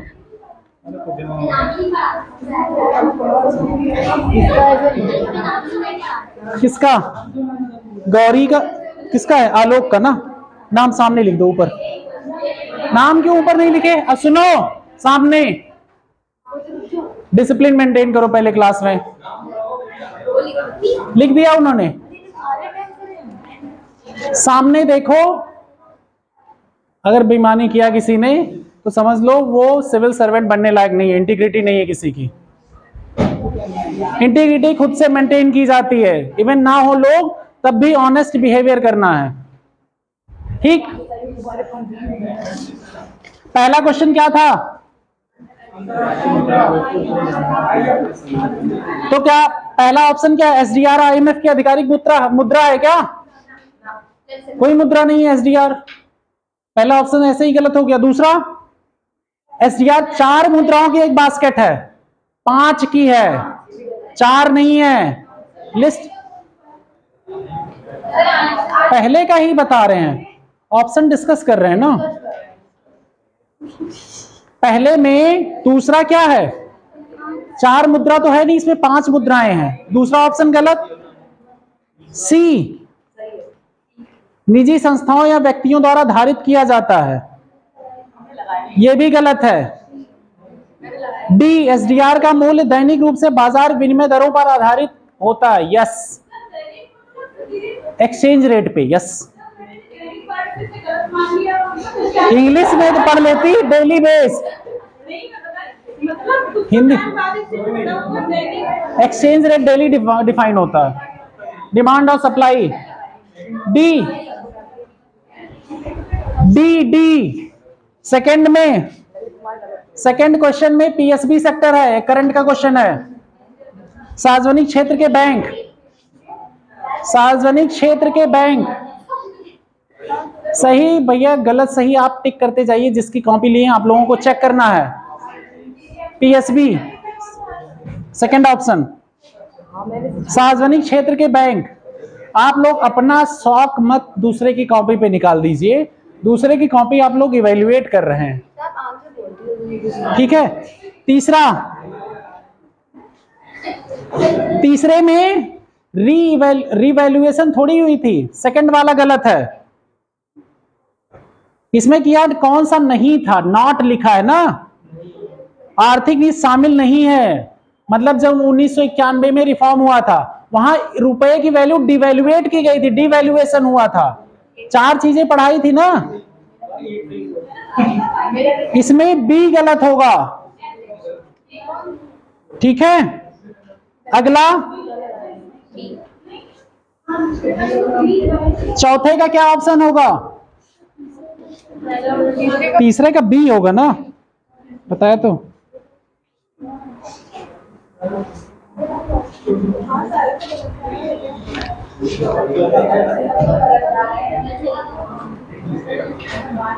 ऊपर चौथे में कौन सा सही नहीं है? Factor cost includes the payment to the factors of the production only.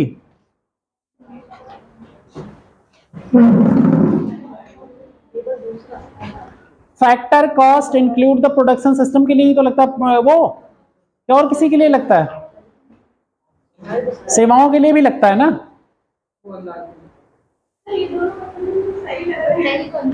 Factor cost does not include any tax, इसमें दोनों ही सही हैं।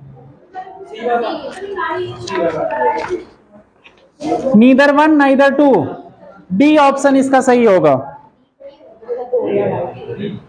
इसमें से कौन सा करेक्ट नहीं है ना, इसमें दोनों करेक्ट है ना,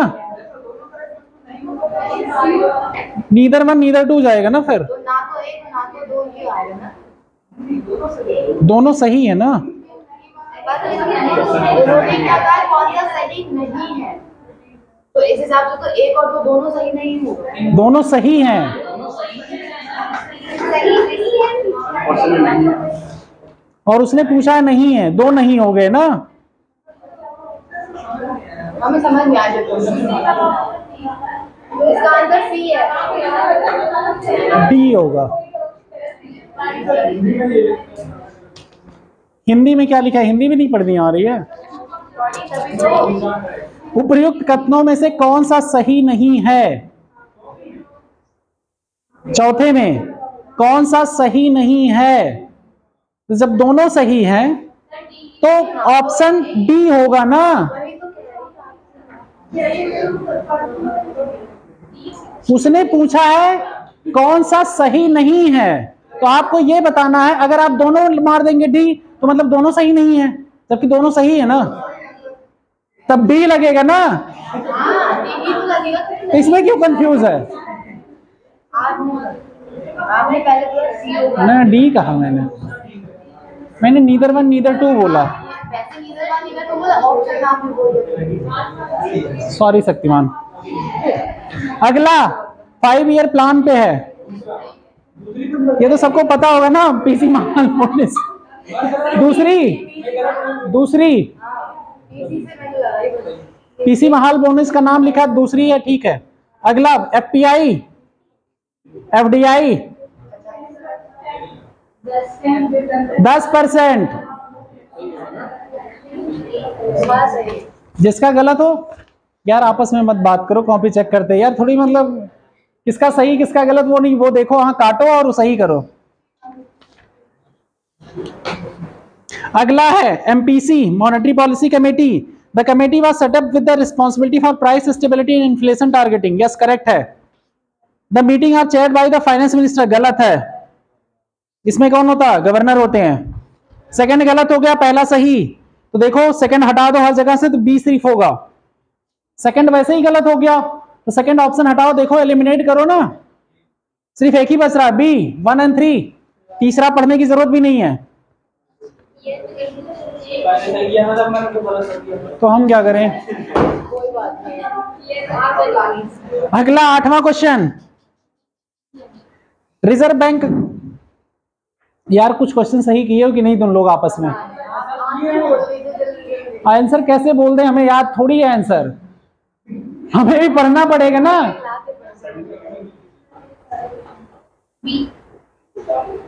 अगला question is reserve of commercial bank with the central bank. सही है, सीआरआर होता है ना उनके साथ, सेंट्रल बैंक के साथ। Deposit of people with commercial bank, ठीक है। Loan given to the public by the commercial bank. इसमें बोला है कौन सा असेट कॉमर्शियल बैंक का होगा। एक आप लायबिलिटी पढ़ते थे और एक असेट पढ़ते थे, याद होगा ना, कॉमर्शियल बैंक की लायबिलिटी और असेट ना।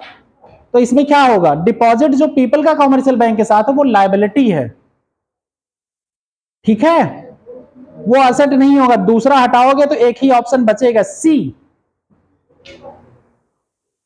भाई जो डिपॉजिट लोगों के हमारे पास है कॉमर्शियल बैंक, वो तो वापस करना पड़ेगा ना।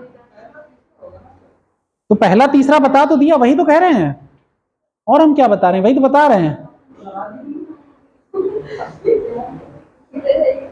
वही तो बताया मैंने। क्या हुआ शिवांगी? सर इनकी बहुत सही जा रही है, तो आपने क्लास में अब पढ़ा होगा, मेहनत किया होगा पहले से। अगला लिखो। अच्छा ये बताओ, अगला क्वेश्चन है 9वां, depreciation in an annual allowance for wear and tear of the capital good. Depreciation क्या होता है? मूल्यह्रास होता है किसी पूंजीगत वस्तुओं में हुई टूट फूट हेतु व्यय की गई वार्षिक लागत, यही तो है।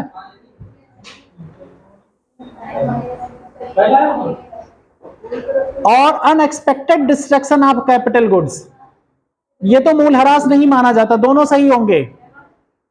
अनएक्सपेक्टेड मतलब टूट गया, पूरी तरह से डिजास्टर हो गया कोई चीज, तो वो डिप्रिसिएशन नहीं माना जाता, मतलब वो उपभोग में आ सकती है।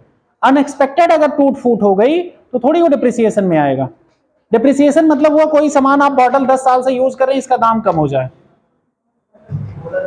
ना, 1 साल से यूज कर रही है इसे, इसका दाम कुछ कम होगा लेकिन अभी भी यूज लायक है, ठीक है, तो ये दोनों सही होंगे। अगला, इन्वायरमेंटल परफॉर्मेंस इंडेक्स कौन जारी करता है? ये तो तुम लोग खोजना पड़ेगा, ये तो हमको भी नहीं आता। इन्वायरमेंटल परफॉर्मेंस इंडेक्स, क्यों सबको, क्यों आना तो चाहिए इंडेक्स।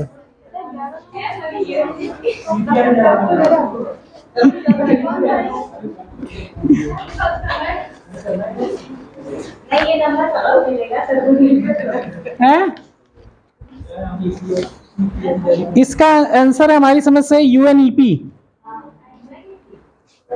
इन्वायरमेंटल परफॉर्मेंस इंडेक्स जो जारी करता है ना, यूएनईपी जारी करता है। गूगल कर लो एक बार, मुझे थोड़ा कंफ्यूजन हो रहा है। इन्वायरमेंटल परफॉर्मेंस, अरे गूगल कर लो ना यार, यूएनईपी, यूएनईपी ना, अरे तो गूगल कर लो ना। नहीं, environmental performance index UNEP share करता है, ये तक मुझे याद आ रहा। क्या है? यूएनईपी ही, सतत विकास ना डालो ना, ईपीआई डालो। Environmental performance index, environmental performance index कौन जारी करता है? वो यूएनईपी है।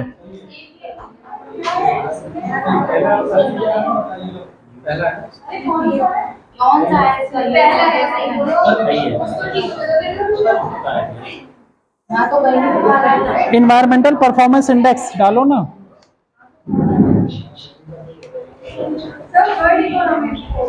कहाँ लिखा है? और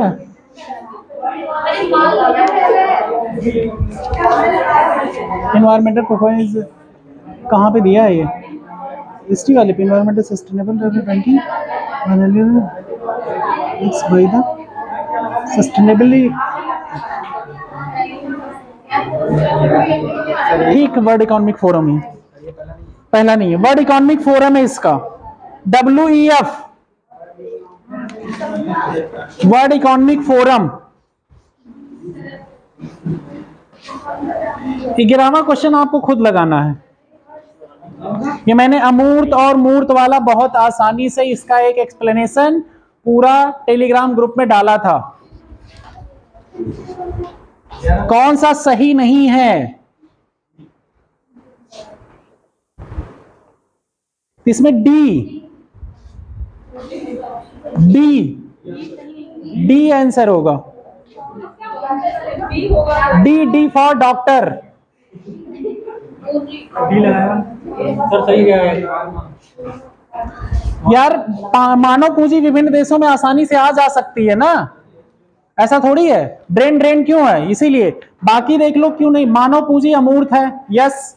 इंटेलेक्चुअल प्रॉपर्टी राइट आपका दिमाग होता है ना, जिसको छुआ नहीं जा सकता,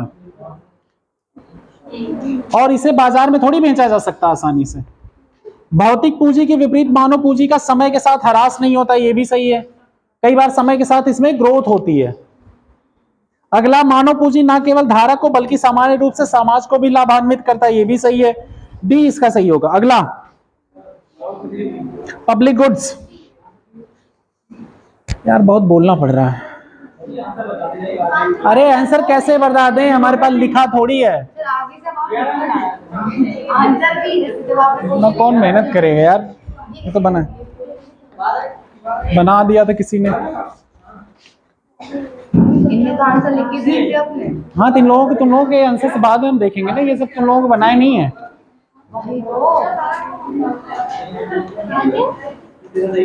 ये तुम लोगों के बनाए हुए क्वेश्चन नहीं है ना, तुम लोगों के बनाए हुए क्वेश्चन है मेरे पास, वो बाद में कभी दे देंगे रैंडमली।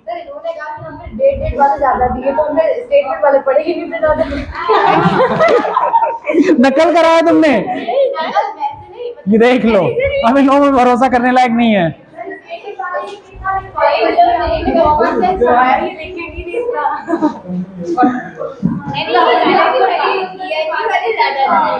और आपने सबको बना दिया, 13th वाला क्वेश्चन मैंने अभी पढ़ाया नहीं है, इसलिए ये क्वेश्चन अभी ये हटा देना। 13 वाला क्वेश्चन मैंने अभी टैक्सेशन सिस्टम पढ़ाया नहीं है। सबको हटा ही देते, डिलीट कर देते हैं। 13 नंबर क्वेश्चन बराबर का आंसर क्या पब्लिक गुड्स है? ठीक है। Consumption of public goods by an individual does not reduce the amount available for consumption for the same. पहला तो सही है। Public provision goods are those goods are produced directly by the government. Directly by the government ये भी हो सकता है, yes दोनों सही है। सी 13 का आंसर अभी हम कट कर रहे हैं, मना कर रहे हैं करने से, आंसर नहीं बताएंगे ना। अगला सोशलिस्ट इकोनॉमी, ये किसका सही नहीं हुआ ये बताओ हमें। Socialist economy the government decide the what are goods to be produced, सही है। Distribution of the resources under the socialism is suppose to be based on the purchasing power of the people, गलत है। पहला सही है, सिर्फ पहला सही है इसका। 14th का क्वेश्चन नंबर 14th का अगला, which one of the following can be potential traits for the contractionary fiscal policy? संकुचित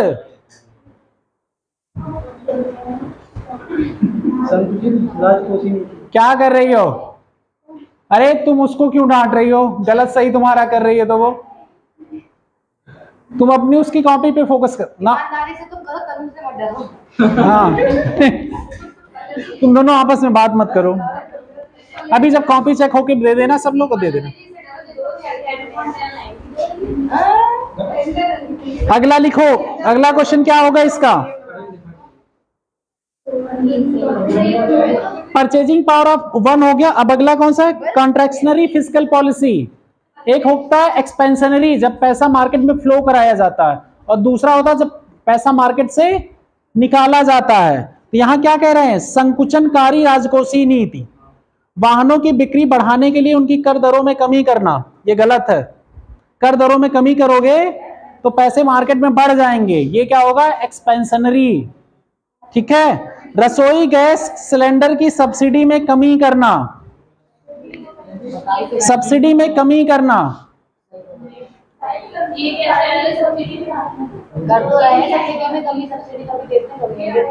सब्सिडी में कमी करोगे तो मार्केट में पैसा कम फ्लो होगा, तो ये सही होगा, ये संकुचनकारी होगा।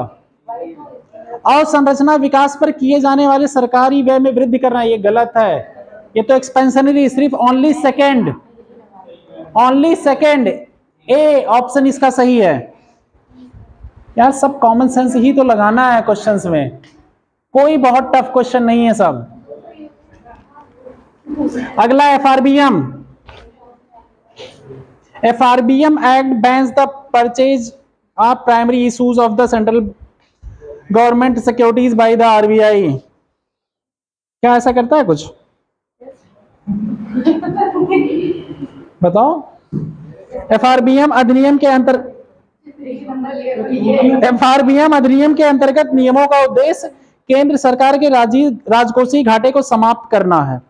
समाप्त करना नहीं, कम करना होता है। एलिमिनेट, घटाना है, एलिमिनेट एक्चुअली में। और FRBM act bans the purchase of primary issues. पहला इसका गलत है, दूसरा सही है। केवल दूसरा एक्चुअली में एलिमिनेट मतलब कम करना है। वैसे तो दूसरा भी बहुत अच्छा वर्ड के अकॉर्डिंग नहीं सही है, लेकिन ठीक है।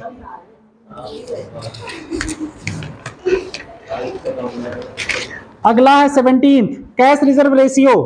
It is a percentage of deposit which commercial bank must keep with itself in reserve, गलत। Non banking financial corporation are outside the purview of this reserve requirement. NBFC CRR को रखने की अपने पास रख सकते हैं या नहीं भी रख सकते हैं, एनबीएफसी को सीआरआर की जरूरत नहीं होती है। ठीक है, नहीं पहला गलत है, पहला गलत, दूसरा सही है। ये एक बार चेक कर लेना ये, क्योंकि मैं भी कंफ्यूज हो रहा हूं।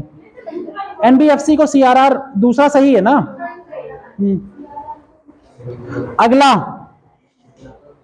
A rise in the price of foreign exchange would likely to result in which one of the following? ये तो बहुत पढ़ाया यार मैंने। A fall in decrease in cost of purchasing a foreign goods, increase the cost of purchasing a foreign goods, increase the cost of, B सही है इसका, only B। C क्यों सही है यार? एक्सपोर्ट डिक्रीज थोड़ी होता है, एक्सपोर्ट बढ़ता है रुपए की वैल्यू गिरने पे, है? सी कैसे होगा यार? रुपए की वैल्यू गिरने पे एक्सपोर्ट बढ़ता है ना। रुपए के हमने बताया था ना, चाइना डिवैल्यूएशन करता है, और डिवैल्यूएशन क्यों करता है? एक्सपोर्ट बढ़ाने के लिए। अगला 18 हो गया। ये सब सारे डिस्कस किए हुए क्वेश्चन है। इतना एग्जाम मतलब तुम इतना स्लो क्यों करती हो? पढ़ाया हुआ ना, आज पढ़ा था ना, good.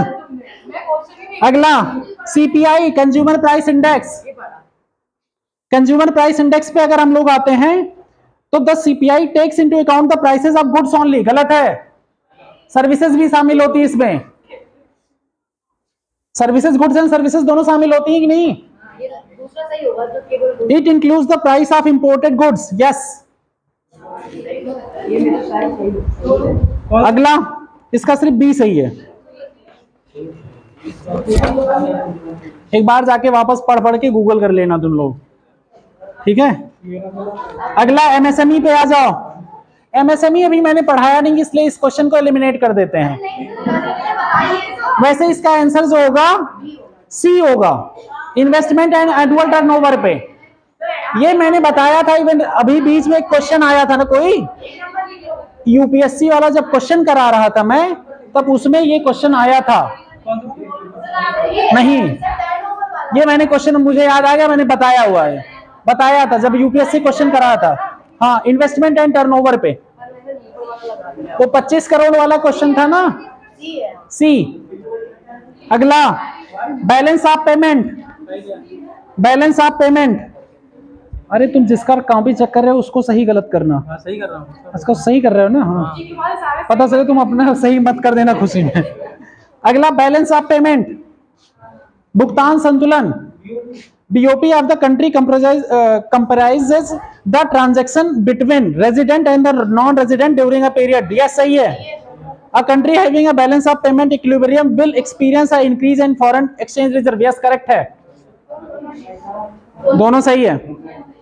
22 neo bank, neo bank का आंसर बताओ। नियो बैंक तुम पढ़ के आए हो ना, हम तो नहीं पढ़ के आए हैं।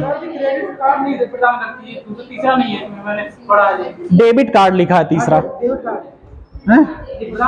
हाँ। Do not have bank license of their own, ये भी नहीं है, सही है। पहला सही है, पहला भी सही। Finch the only digital presence, yes, पहला सही है, दूसरा सही है ना।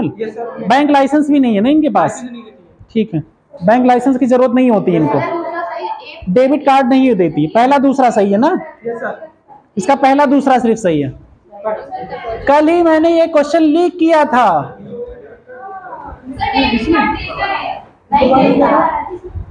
गूगल करो, ये क्वेश्चन मैंने लीक किया, नहीं देता ना, डेबिट कार्ड नहीं देता क्योंकि इसके पास लाइसेंस नहीं है ना। अगला फ्लेक्सिबल, अगला आओ यार 23 पे, A12। अब यार इतना तो बोल रहे हैं, इतने लोगों को जवाब देना यार, हमारी भी एनर्जी यार इतनी ड्रेन मत कराओ यार तुम लोग। 22 सुनो, फ्लेक्सिबल एक्सचेंज रेट, कौन सा एक्सचेंज रेट कहा जा रहा है? Flexible exchange rate. दो एक्सचेंज रेट थे ना, फिक्स्ड फ्लेक्सिबल और मैनेज्ड फ्लोटिंग। जो फ्लोटिंग वाला वही फ्लेक्सिबल है, ठीक है।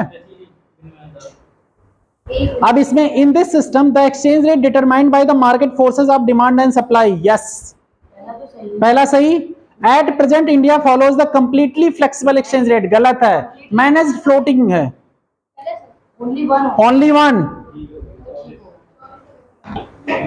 अगला 24, green box subsidy under the WTO, under the WTO green box subsidies can be increased without any financial limitation, yes पहला सही। Subsidies provided under the public distribution system under the green, नहीं, PDS आता है blue box में, हमारी समझ से blue box है, अंबर बॉक्स में, ब्लू बॉक्स में आता है, ब्लू बॉक्स में पीडीएस आता है, क्योंकि उस पे ग्रीन बॉक्स में नहीं आता।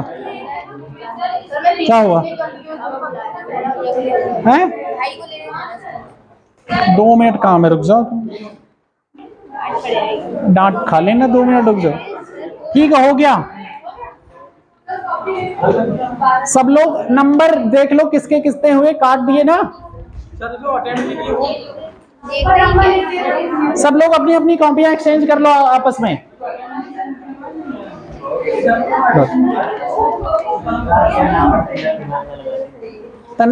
तुम दोनों ने ले लिया? तन्नू लो, अपने एक्सचेंज कर लिया बेटा। सब लोग अपनी कॉपियां ले लो, वापस ले लो। अच्छा ये बताओ, क्वेश्चन की जो क्वालिटीज थी, क्वेश्चन जितने दिए गए थे, एक क्वेश्चन छोड़ के बाकी सब पढ़ाए गए थे। क्या गर्दन क्या हिला रही हो? सब पढ़ाए गए थे और सब क्वेश्चन क्लास में ऐसे ही डिस्कस किए हैं। तो मैंने वही स्टेटमेंट बना के यहाँ पे पूछ लिया है। तो आपका अटेंटिवनेस दिखा रहा है आप कितने क्लास में कितनी चीजें अप्लाइड कर पा रहे हैं। 1-2 क्वेश्चन फैक्ट पे हैं, बाकी तो चीजें डायरेक्टली पूछी गई ना क्लास से। क्या एक्सचेंज कर लें? हाँ दो ना, एक्सचेंज करो। ये लो, लाओ उसका। अब वो गिन लेगा ना, तुमने चेक कर दिया ना? ठीक, तुम दोनों ने एक्सचेंज कर लिया। तो ये बताओ, पेपर देके तुम लोगों को क्या एहसास हुआ? सच बताओ, ऑनेस्टली, ईमानदारी से, किसको लगा किसके कितने क्वेश्चन सही हैं? जब 5 से ऊपर कितने लोगों को लगा उनके सही हैं? 5 से ऊपर। 10 से ऊपर किसके हैं? 24 में से 10। क्यों, तुमने तो गिना होगा ना, अभी चेक कर दो। 24 में से 10 से ऊपर किसके हैं? 10 है, वेरी गुड।